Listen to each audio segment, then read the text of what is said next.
mismo tema, porque anoche la presidenta Bachelet anunciaba el comienzo del financiamiento público a la política y también anunció un proceso para crear una nueva constitución. ¿Es el camino correcto para recuperar la confianza en la institucionalidad? Se lo vamos a preguntar a esta hora al abogado constitucionalista y académico de la Facultad de Derecho de la Universidad de Chile, el abogado Fernando Atria. Muchísimas gracias por estar aquí en CNN Chile. Buenas tardes. Buenas tardes, Matilde. Abogado, primero, ¿qué es un proceso constituyente? ¿Qué fue lo que habló específicamente anoche la presidenta? No habló de una asamblea constituyente, no era la C que se marcó en el voto, sino que es un proceso constituyente. ¿Qué es? Bueno, un proceso constituyente no es lo mismo que un proceso constitucional. Yo creo que es bien importante el modo en que esa manera de describir lo que la presidenta anunció que comenzaría en septiembre,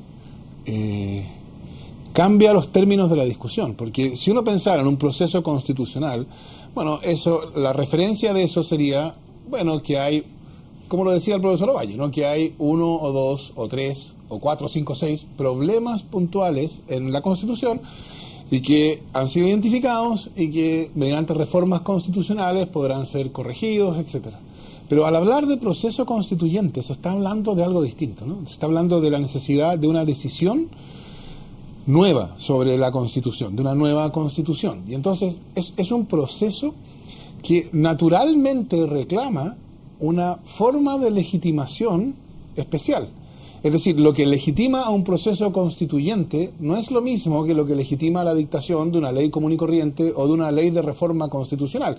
En el caso de las leyes, sean o no de reforma constitucional, lo que las legitima es que ellas sean dictadas a través del procedimiento y aprobadas por el Congreso, promulgadas por el Presidente de la República.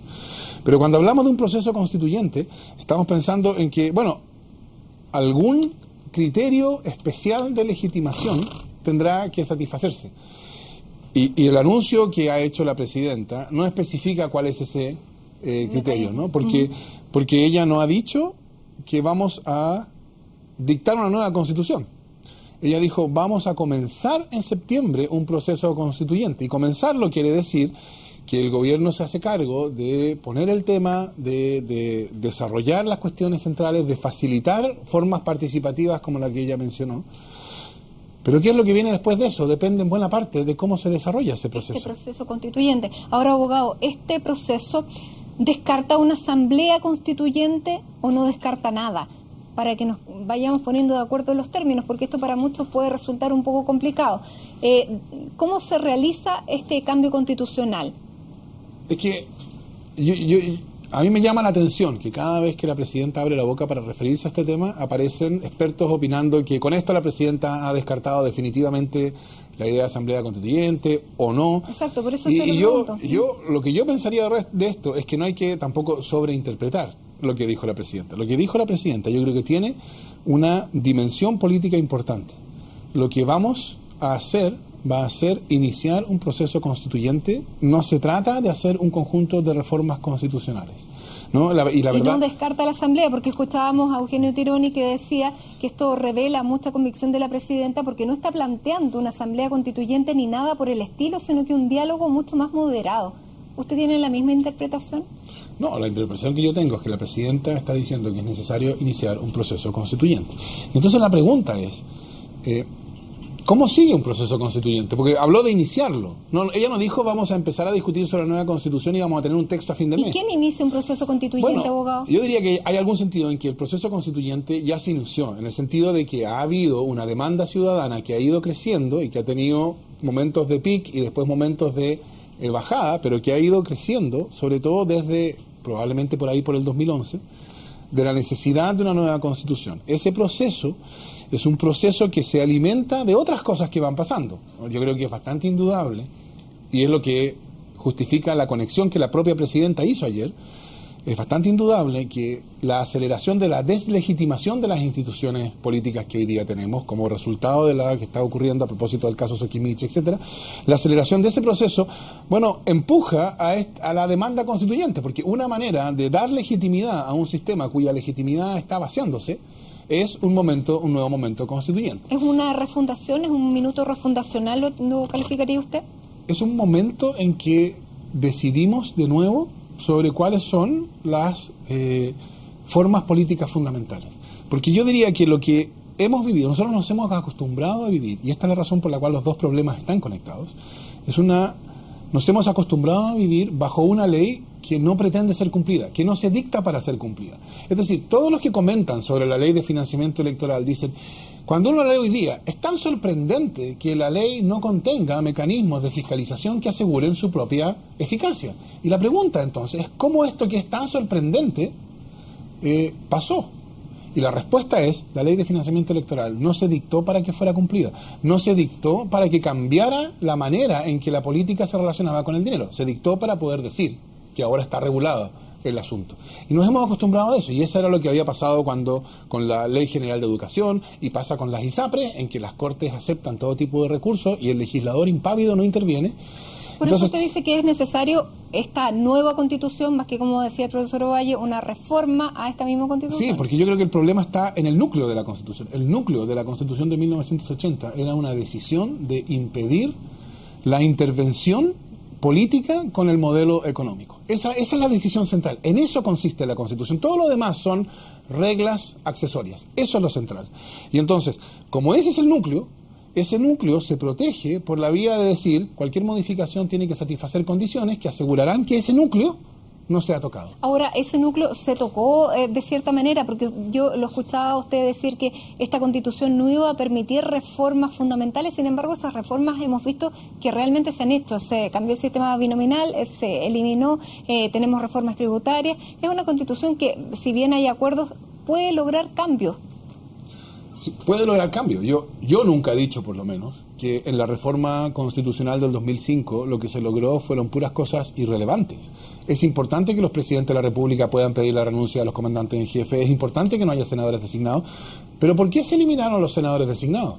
Porque en tanto modo de protección de este núcleo, a esas alturas, en 2005, los senadores designados estaban neteados, la mitad para ti y la mitad para mí. Y como estaban neteados, entonces ya no contribuían a defender este núcleo. Y lo que yo creo que ha pasado con el sistema binominal es lo mismo, ¿no? O sea, son cerrojos que se han ido gastando por el tiempo, pero se han ido gastando no de un modo gratuito. Se han ido gastando y cobrando bien caro ese desgaste. Ese cobro se hace en términos de deslegitimación política. Abogado, en este proceso constituyente, ¿cómo debería ir desembocando para llegar a una nueva Constitución? ¿Usted cree que la Asamblea Constituyente es el mejor mecanismo? Yo creo que la Asamblea Constituyente es el mecanismo que muestra que este proceso constituyente se ha desarrollado al máximo.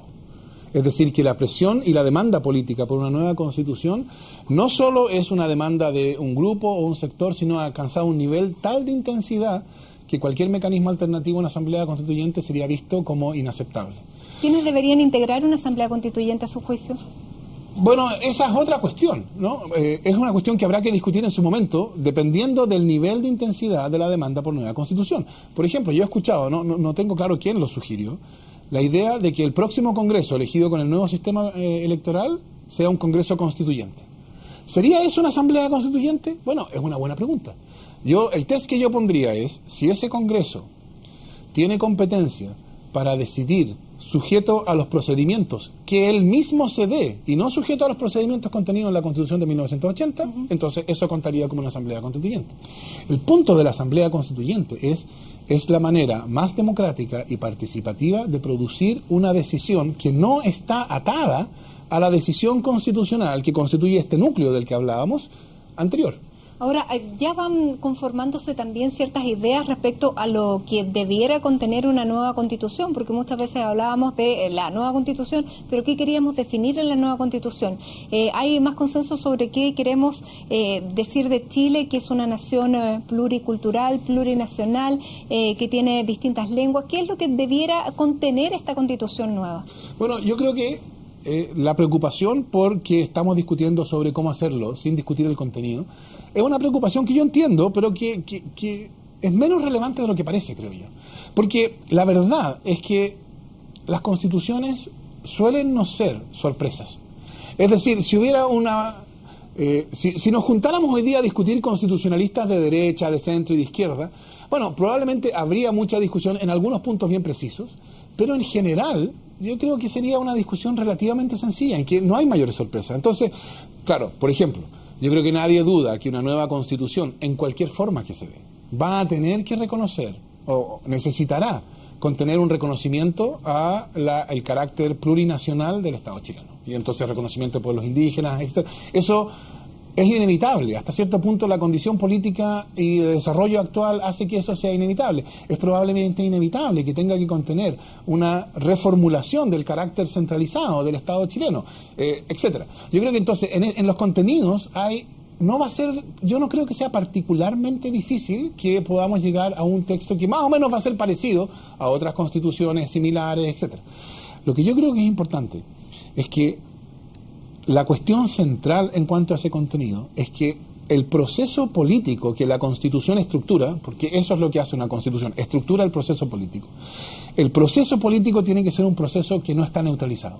El proceso político bajo la Constitución de 1980 es un proceso político que está neutralizado, para lograr lo que Jaime Guzmán dijo que quería. Él quería que si llegan a gobernar nuestros adversarios, no puedan hacer algo tan distinto de lo que nosotros mismos, o sea, la UDI, anhelaríamos. Eso es neutralización. ¿Y una nueva constitución podría cambiar con mayoría simple? Bueno, una nueva constitución es un proceso político en que todos participamos y en que hay mecanismos que definen, mecanismos democráticos que definen cuando hay desacuerdos, quién gana y quién pierde, y es un proceso en el cual el que gana, gana y el que pierde, pierde.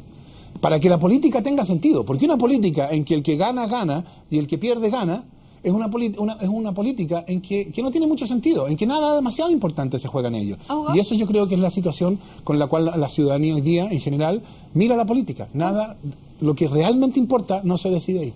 ¿Cuánto podría durar este proceso constituyente del que habló la presidenta y que va a comenzar a discutirse a partir de septiembre? Porque muchos decían, con este anuncio de la presidenta de ayer, opaca o, digamos, neutraliza todas las reformas que puedan haber en materia de probidad, que era el motivo de la cadena de ayer. Sin embargo, esto parece un proceso muchísimo más largo. ¿Cuánto podría tomar? Yo creo que, primero creo que es un acierto que la presidenta haya hecho la conexión entre el problema constitucional y el problema de la relación entre política y dinero, porque yo creo que esos son problemas que están vinculados. Segundo, en cuanto al tiempo, bueno, eso depende de cómo se desarrolla ese proceso constituyente. Entonces, no es posible decir ahora cuánto va a durar.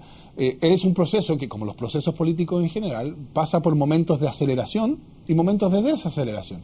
Entonces, si, por ejemplo, lo que se está sabiendo a propósito de la relación entre política y dinero, con el caso Soquimich, el caso Penta, etcétera, si lo que se está sabiendo se agudizara en la deslegitimación que produce, entonces lo probable es que eso acelere el proceso constituyente. Porque los críticos dicen, a partir de septiembre todo lo que se legisle ahora en materia de probidad puede ser redefinido. Ya, bueno, eso es pensar, por ejemplo, que en 1925, cuando se dictó la Constitución de ese año, todo el sistema jurídico chileno se le puso reset, y entonces en 1925, el día después, empezó a crearse un sistema jurídico enteramente nuevo. Y eso es, para cualquiera que conozca, sepa algo de la historia en Chile y en cualquier otro país, sabrá que eso es una caricatura normalmente elaborada por quienes se oponen a una nueva constitución. Entonces, no se trata de cambiar todas y cada una de las cosas. Probablemente el Código Civil va a seguir rigiendo y los códigos procesales también. No el sistema el procedimiento de aprobación de la ley. Ese núcleo en que la Constitución consiste, esa decisión de neutralización, no es una decisión que esté contenida en todas y cada una de las reglas del sistema jurídico chileno. Es absurdo decir eso. Esa es una decisión que está contenida en lo que es más propiamente la Constitución misma. Y eso es lo que hay que cambiar. Eso no significa derogar todo y volverlo a dictar. Eso, yo diría, es una caricatura que demuestra desconocimiento de la historia constitucional chilena y comparada.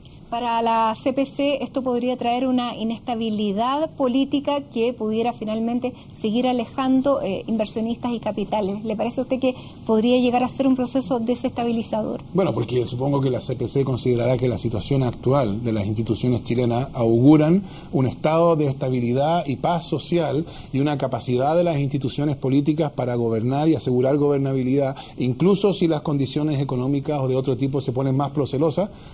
Yo no sé en qué mundo vive la CPC. Por supuesto que una discusión constitucional pone en cuestión cosas que normalmente no son discutidas. Es una discusión, por eso es una discusión importante. Pero la pregunta es, una institucionalidad neutralizadora que se deslegitima crecientemente y que lo podemos observar cómo se deslegitima, ¿es eso una institucionalidad que garantiza la estabilidad que Chile necesita por las próximas décadas? Yo pensaría que no. Yo pensaría que los empresarios deberían ser los primeros preocupados por tener una institucionalidad que asegurara estabilidad. Lo que pasa es, claro, desde el punto de vista del empresario que tiene poder fáctico, tener una ley neutralizada que no puede interferir con lo que pasa en la realidad, bueno, eso claro, es una cosa que le conviene.